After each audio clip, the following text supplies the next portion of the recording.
जंगल रे एक विराट काय सिंहटीए रोहुतिला।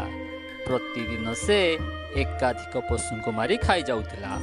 अत्यंत हिंस्र और बलुआ होइथिबारु जंगलर अन्य समस्त पशुपक्षी ताकू खूब भय करुथिले। दिनकर कथा, से दिन सिंहटी जंगल सारा बुली बुली गोटिए हेले भी शिकार पाइला नहीं।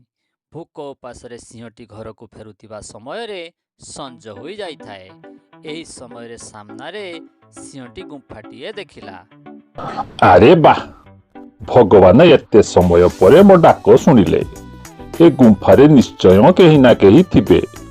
जाउछि ताकू ही मारी आज मोर भूक मेंटाइबी। एहा भाबी सिंहटी गुंफा मध्य को गला। ए कोन गुंफा तो खाली पड़िछि। ओहो बोधुए यार मालिक एजाए आसी नाही। ठीक अछि, से आसीबा जाए मु ताकू एइठी अपेक्षा करिबी। आउ से आसीबा मात्रे मु ताकू मारी खाइबी।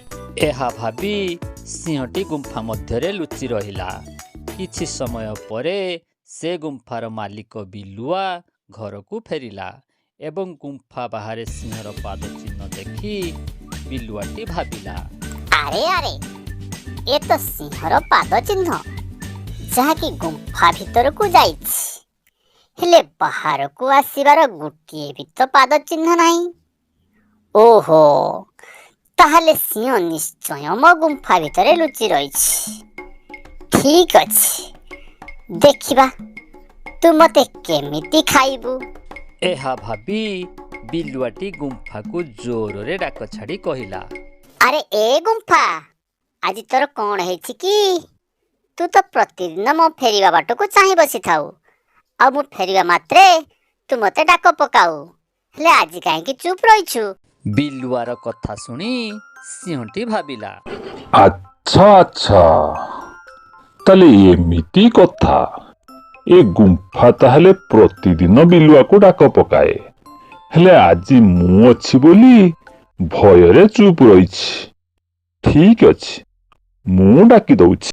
आसो मो प्रिय मित्र बिलुआ, मु तुमको अपेक्षा करिछि। एहा सुनी बिलुआटी जानिगला जे सिंहटी गुफा मध्य रे ही लुचि रहिछि। तेणु काल विलंब न करी निज जीवन बंचाइबाकू सेठारु दौड़ी पलाई गला।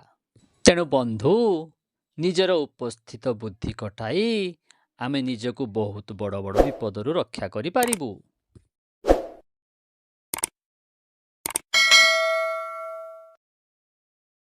गाँ पाख जंगलटीए, सेई जंगल रे शक्तिशाली और हिंस्र सिंहटीए रहुतिला।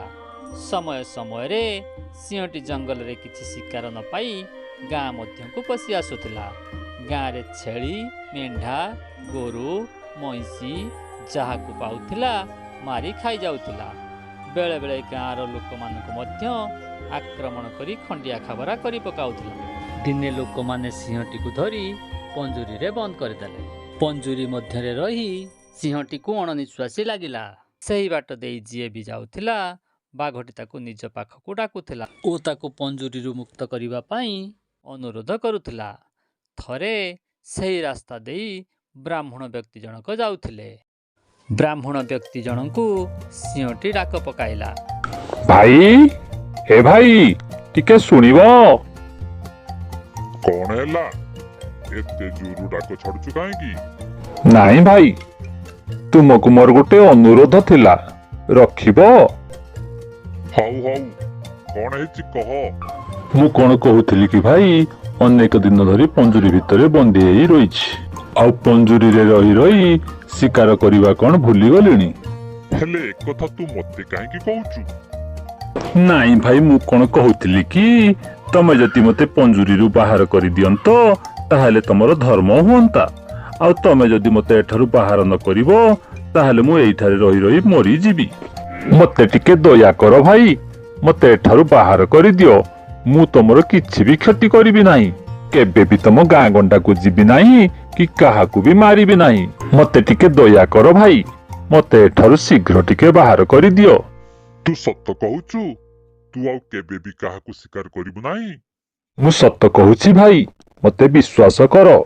मु जेते दिन बंचिबी କାହାରି କିଛି କ୍ଷତି କରିବି ନାହିଁ। ହେଲେ ମୁଁ ତତେ ବିଶ୍ୱାସ କରିବି କେମିତି? ତମକୁ ମୋ ରାଣ ଭାଇ, ତମେ ମାନେ ମତେ ଯାହା ଦେବ ସେତିକି ଖାଇ ବଞ୍ଚିଯିବି। ହେଲେ ତମକୁ କଥା ଦଉଛି, ଆଜିଠାରୁ କେବେ ବି କାହାକୁ ମାରିବି ନାହିଁ, କାହାକୁ ଶିକାର କରିବି ନାହିଁ, କାହାର କିଛି ବି କ୍ଷତି କରିବି ନାହିଁ। ଏହାପରେ ବ୍ରାହ୍ମଣ ଜଣଙ୍କ ମନରେ ଦୟା ଆସିଲା। ସେ ସିଂହର କଥାକୁ ବିଶ୍ୱାସ କରି ତାକୁ ପଞ୍ଜୁରୀରୁ ମୁକ୍ତ କରିଦେଲେ। ଆଉ ପଞ୍ଜୁରୀରୁ ବାହାରିବା ପରେ ସିଂହଟି ଘୋର ଗର୍ଜନ କରି ବ୍ରାହ୍ମଣ ଜଣକୁ ଖାଇବାକୁ ଉଦ୍ୟତ ହେଲା। ଆରେ ଏ ମୂର୍ଖ ବ୍ରାହ୍ମଣ, ତୁ କଣ ଭାବିଛୁ ମୁଁ ଏମିତି ଅକାରଣରେ ମୋ ଜୀବନଟା ତ୍ୟାଗ କରିଦେବି? ନାଇଁ ନାଇଁ ରେ ମୂର୍ଖ, ମୁଁ ବହୁତ ଦିନ ହେଲା ପେଟ ପୂରା ଖାଦ୍ୟ ଟିକେ ପାଇନାହିଁ। ଆଜି ତୋତେ ଖାଇ ମୋ ଆତ୍ମା ଶାନ୍ତି କରିବି। ଏହି ସମୟରେ ସେହି ବାଟ ଦେଇ ବିଲୁଆଟିଏ ଯାଉଥିଲା। ଏସବୁ ଦେଖି ସେ ପଞ୍ଜୁରୀ ନିକଟକୁ ଗଲା, ଆଉ ଘଟଣା ବିଷୟରେ ସବୁ ଜାଣିଲା। ସବୁ ଜାଣି ସାରିବା ପରେ ବିଲୁଆଟି ଚିନ୍ତା କଲା। ଆରେ ଏଥିରେ ବ୍ରାହ୍ମଣ ଜଣଙ୍କର ତ କିଛି ଭୁଲ ଥିଲା ଭଳି ଲାଗୁନି। ସେ ସିଂହକୁ ବିଶ୍ୱାସ କରି ତାକୁ ଦୟା କରିଛନ୍ତି, ହେଲେ ସିଂହ ତାଙ୍କ ସହିତ ବିଶ୍ୱାସଘାତକତା କରୁଛି। ତେଣୁ ଏ ଦୁଷ୍ଟ ସିଂହକୁ ଉଚିତ ଶିକ୍ଷା ଦରକାର।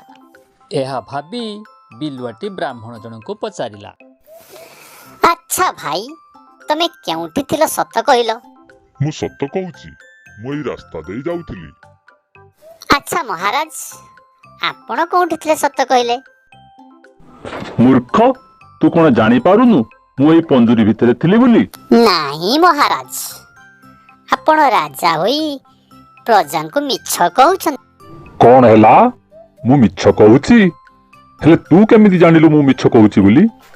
କାହିଁକି ନା ମହାରାଜ, ଆପଣଙ୍କ ଭଳି ବିଶାଳକାୟ ପଶୁ ଏ ଛୋଟ ପଞ୍ଜୁରୀ ଭିତରେ କେବେ ବି ରହିପାରିବେ ନାହିଁ। ଆପଣ ମିଛ କହୁଛନ୍ତି। ଚୁପ୍ କର ବଦମାସ, ମୁଁ ଆଦୌ ମିଛ କହୁନାହିଁ, ମୁଁ ପୁରା ସତ କହୁଛି। ଯଦି ତୋର ବିଶ୍ୱାସ ହଉନି, ଏଇ ଦେଖ। ଏହା କହି ସିଂହଟି ପଞ୍ଜୁରୀ ମଧ୍ୟକୁ ପଶିଗଲା, ଆଉ ସଙ୍ଗେ ସଙ୍ଗେ ବିଲୁଆଟି ବାହାର ପଟୁ ପଞ୍ଜୁରୀକୁ ବନ୍ଦ କରିଦେଲା। ମହାରାଜ, ମୋର ଏବେ ଯାଇ ବିଶ୍ୱାସ ହେଲା ଯେ ଆପଣ ନିଶ୍ଚୟ ଏଇ ପଞ୍ଜୁରୀ ଭିତରେ ଥିଲେ, ଆଉ ମରିବା ଯାଏ ମଧ୍ୟ ସେଇଠି ରହିବେ, କାରଣ ଆପଣ ଜଣେ ବିଶ୍ୱାସଘାତକ। ବଦମାସ ବିଲୁଆ, ରହ, ତତେ ମୁଁ ଦିନେ ନା ଦିନେ ଦେଖିନେବି।